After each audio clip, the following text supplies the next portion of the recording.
New Thought Media Network.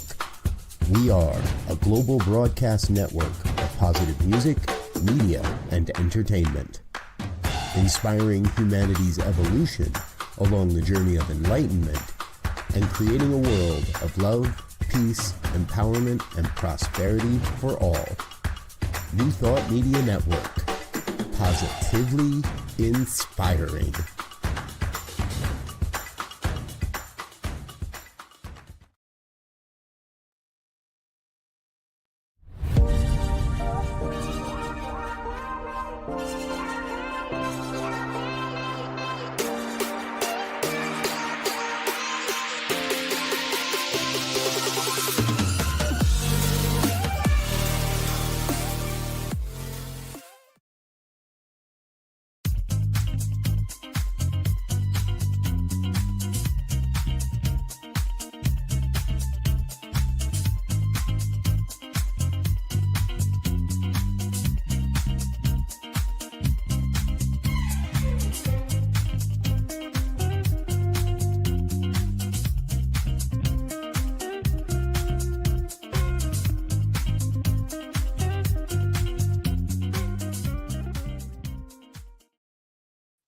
Hey everybody, Tracy Brown here. I'm so glad that you have joined me today. Oh my gosh. What are we talking about on the Inclusive Church today? Well, first let's set some basics in place just in case any of you are watching for the very first time live or by recording.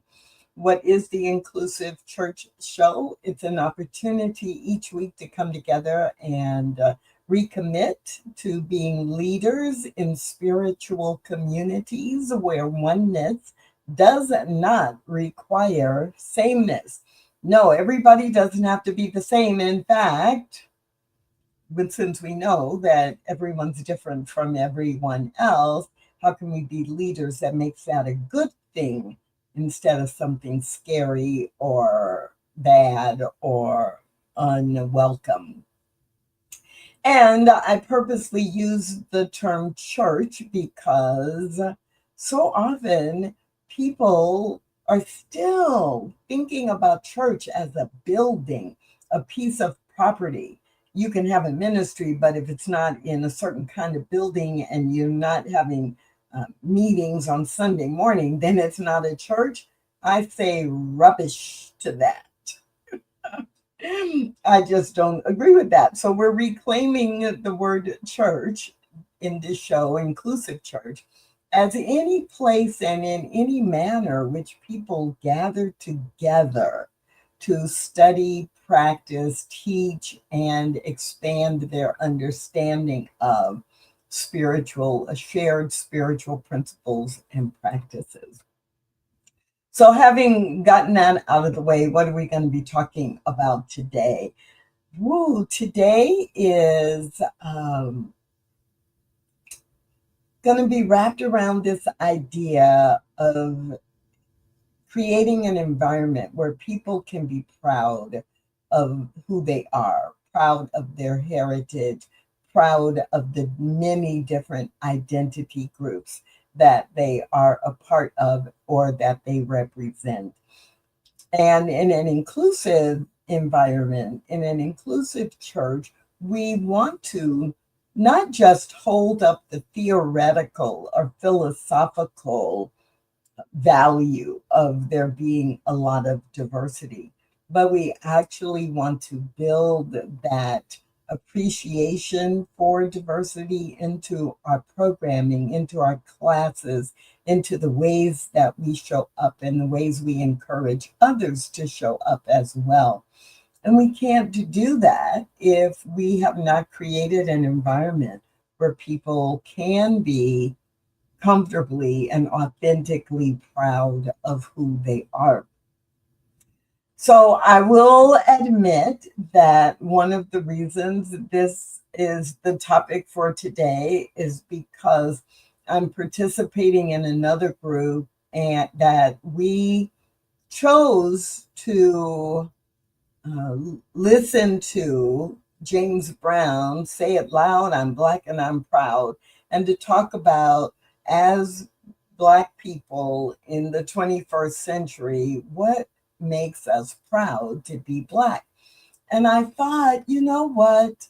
In my home spiritual community, I've never been asked that question.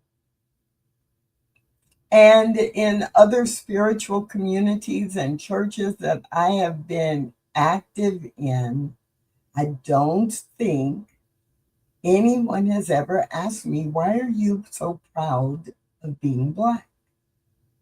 Now, I'm a member of many, many different identity groups. And so it's true, no one has asked me, why am I proud to be a woman? No one has asked me, why am I proud to be a baby boomer?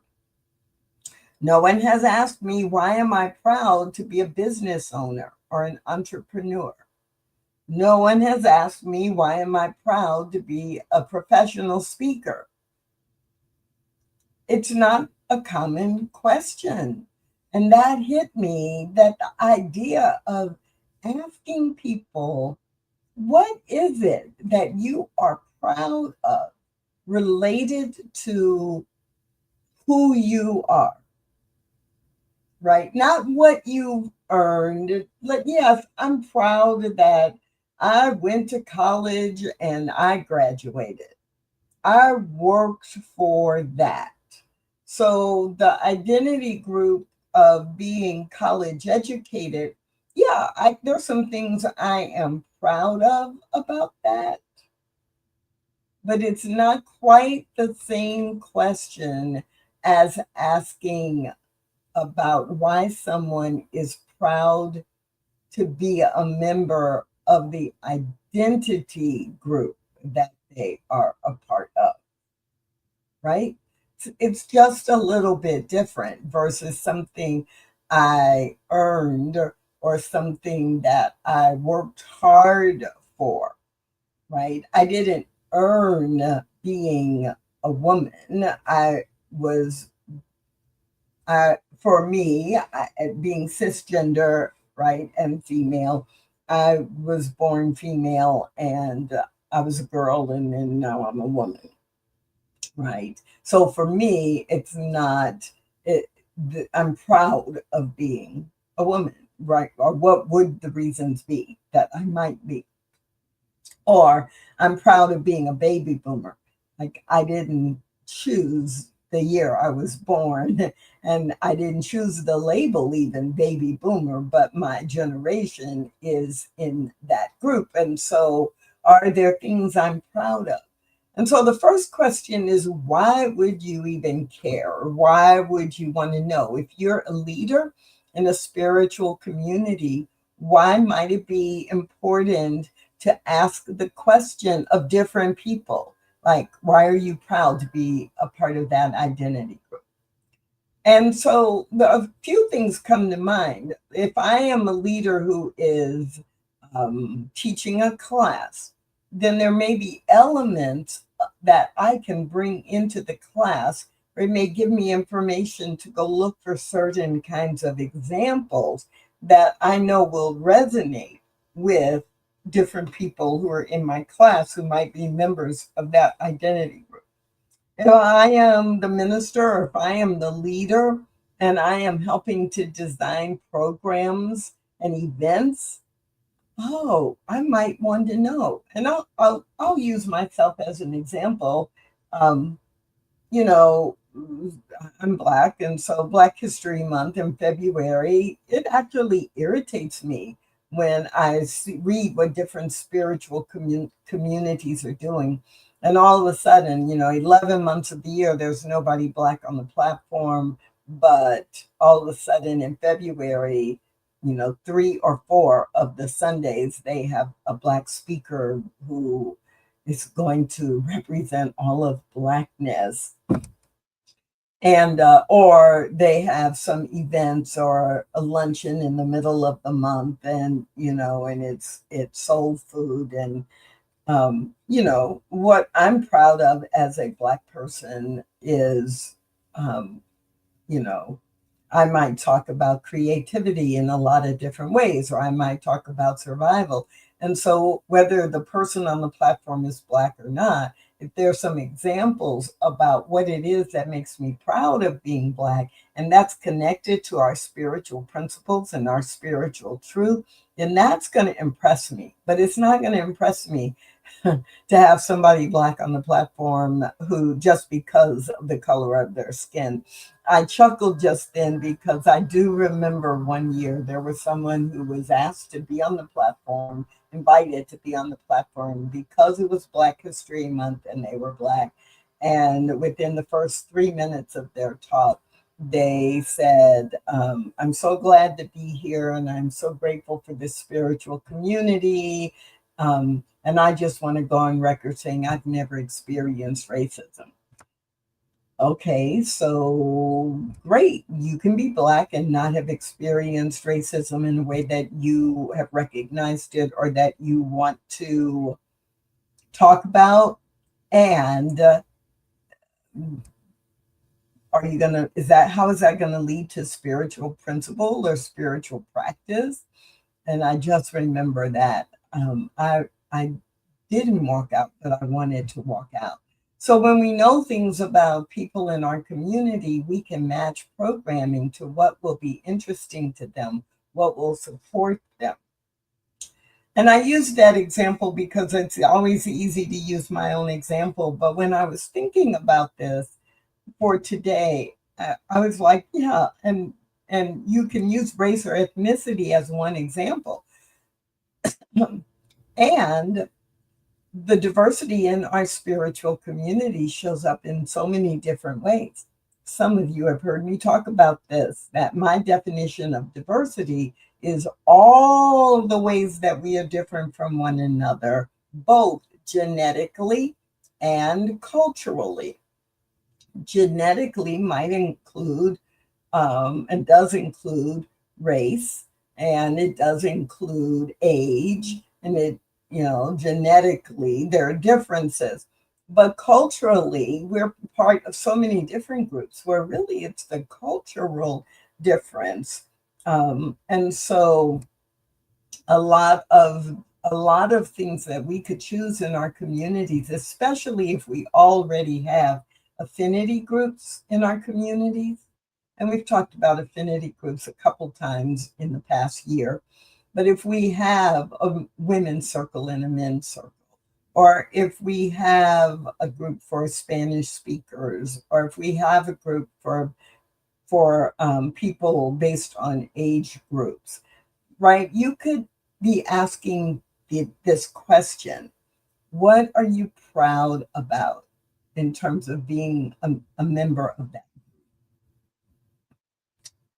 And so, what are the benefits of having these conversations? Now, if you as a leader are having that conversation or asking that question to, people one on one, or you're talking to two or three people after service and you just ask them, like, oh, I'm just curious. What makes you proud to be a woman in the 21st century? And, you're talking to two or three women and they tell you. You're collecting information. It's informal research that will help you begin to know things about different individuals, yes. But if you ask enough people over time, you're also getting to know things about the group, because you'll start to notice patterns, right? And so that is a benefit, that you have more information about individuals. Another benefit in that context is that every person you talk to, they actually get to slow down for a minute and go, ooh, what am I proud about in terms of that part of my identity? The other piece, or another piece for individuals and for you too as a leader, but especially for individuals, is that if you ask them about more than one identity group, let's say in the course of the year, they're talking to you and you ask about, what are you proud about in terms of being a woman? But maybe 3 months later, they're in one of your classes and you are asking people about their age group, and everybody speaks to whatever generational group they're in, right? What makes you proud to be a millennial in this day and age, right? And so they begin to remember themselves that they're not just one identity group, right? That if that question is asked in a variety of ways, that they themselves, I am not just Black, I'm not just a woman, right? I'm Black, I'm a woman, I'm a baby boomer, I'm an entrepreneur, I am an aunt, I am a good friend, I am in New Thought, I am aligned with New Thought. I am college educated. I am, right? I could do I ams that describe groups I am a member of for a long time. And all of that combines to make me who I am. So if those questions come up in a variety of ways, those opportunities to engage with the question, what are you proud about in terms of that part of your identity? The individual is also recognizing and remembering, oh, I'm not just a monolith. I'm not just one thing. These are all important to me, and they all together make me who I am. So they're actually grabbing onto or having the experience that reaffirms a number of the spiritual principles that we teach. It could be as simple as God is, I am. Oh, God is a Black woman. Oh, God is a baby boomer. Oh, God is showing up as me, as this or that, right? That's a spiritual principle put into human form. And if I can get that about me, guess what? I might remember it when I'm interacting with you and you say something that kind of irritates me. And I hear myself thinking, he's a man. Of course, he would think that. Well, yeah, he's a man. And maybe he said that not from his male identity, but from his identity growing up in a different country, or his identity being 20 years younger than I am and having a different experience, or his identity of this or that. So when we have these conversations, whether they are formal, like in a class where we're doing it as a group, or whether they are more informal, where they're one-on-one or one with two or three people, it is an opportunity, it is a benefit to give the opportunity to really connect it to the spiritual principle that we teach. So let's say we're doing it in a more formal environment, like a class or a workshop, and we pick something, maybe age group or maybe race or ethnicity, or, you could pick a lot of different things. And you ask the question, right? So as people are sharing, then not only do they get their personal experience, but they get the experience interactively to begin to remember and understand that God shows up in all these different forms. God shows up as me. God is in me as me and is demonstrating itself through me. And that's true for each one of these other people. Oh my goodness. I know that mentally. I know that philosophically. I know it. But do I really get it? Do I really get it? That there's no mistake here. That, oh, I'm looking at God when I'm looking at you and her and him and them. That's God. And then a third benefit that of having this kind of conversation is institutional. It's kind of where I started.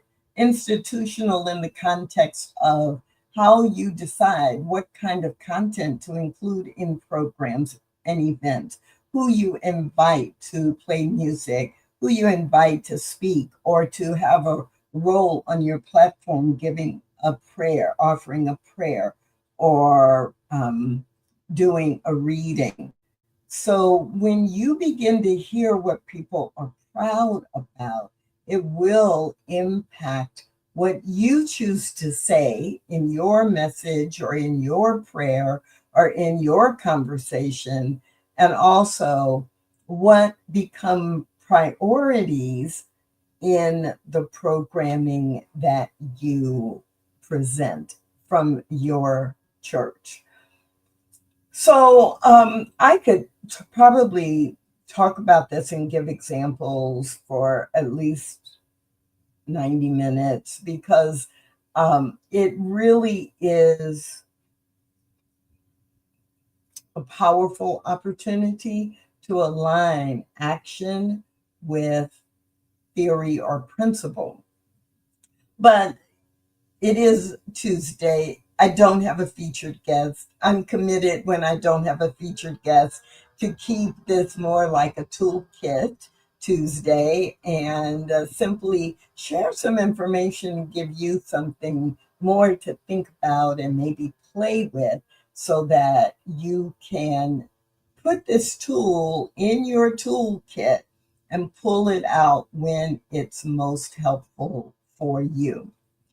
The one additional tip that I want to share before we close out today related to this is I mentioned at the top, the idea, the seed was planted in me because I was participating with a group of Black women and we played the song Say It Loud, I'm Black and I'm Proud by James Brown. And then had the conversation about, oh, what makes you proud to be Black?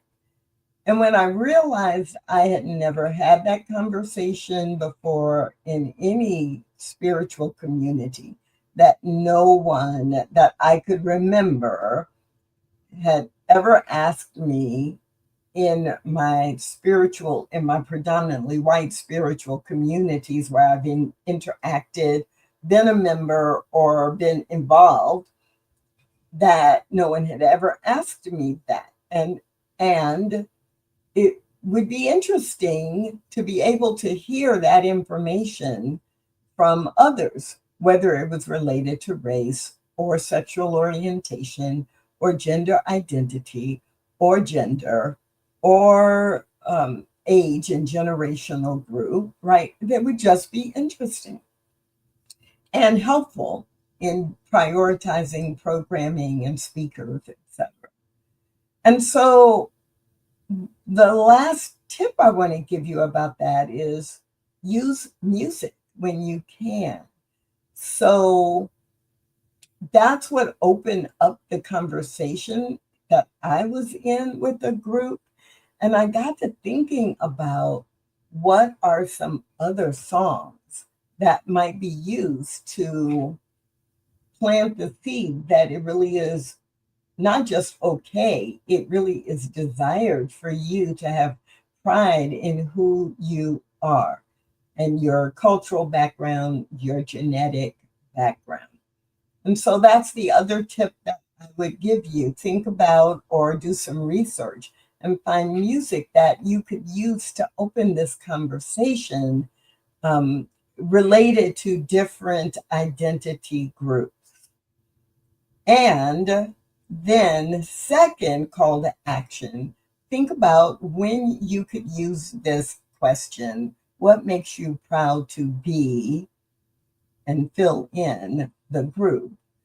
When can you use this question? It could be one-on-one with just someone in your church you're wanting to get to know better. It could be part of a small group conversation after church or after an event when you're sitting around and you're curious. Or as a leader, it could be a very intentional that every week maybe you choose a different topic, and given the opportunity, you ask people that you're engaging with, but use it. Use it. It will uncover things for you personally that you may not have even thought about, and it will help you discover what is important to the people in your spiritual community. So I hope this helps. I hope it gives you something to think about. I'm still thinking about it and considering how I can use this question in webinars and workshops and even in a Sunday talk or a class. So maybe we'll come back to this in a few months and I'll ask you, how did you use it? And what were the results that you experienced? But until then, I invite you to stay with this theme by visiting stainedglassspirit.net or Stained Glass Spirit on Facebook. And then I will see you right back here next Tuesday at noon Mountain Time on the Inclusive Church. Bye for now. Thanks for watching The Inclusive Church with Tracy Brown.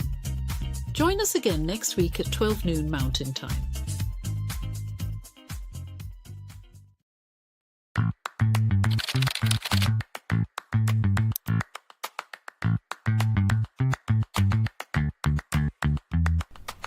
New Thought Media Network. We are a global broadcast network of positive music, media, and entertainment, inspiring humanity's evolution along the journey of enlightenment and creating a world of love, peace, empowerment, and prosperity for all. New Thought Media Network. Positively inspiring. On behalf of everyone at New Thought Media Network, thank you for being a member of our virtual family. Your financial contributions help share the New Thought message with people from around the world. Please visit and contribute at www.ntmedia.org/donate. New Thought Media Network. Come be you. And please like, share, and subscribe. Until next time, peace and blessings.